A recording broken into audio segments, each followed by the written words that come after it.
to show you some of the in-meeting options that you'll have when you create a meeting for your students. So let's go ahead and start that student Zoom call. And again, we'll go ahead and open up our Zoom meeting.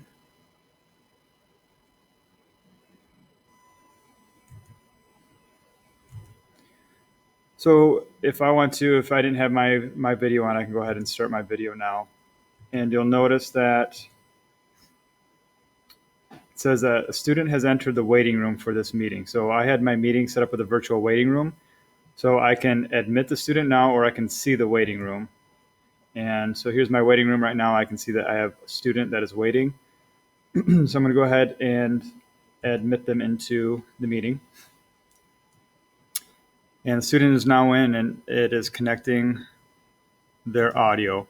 And remember, one option that you have is you can have all participants muted when they first join your meeting, and that's what I had. So when that student joins, they will automatically be muted. They can unmute themselves. So if they were to unmute themselves, you see that is no longer there. So a few options that you have now. If you want to mute that student, you can click on mute. If they have a video, also you can mute the video. And then you have a few other options. You can chat with that student. You can rename them. So if they had an inappropriate name, then you're able to rename that. You can make them the host. You can allow them to record. You can remove them, or you can also put them back in the waiting room.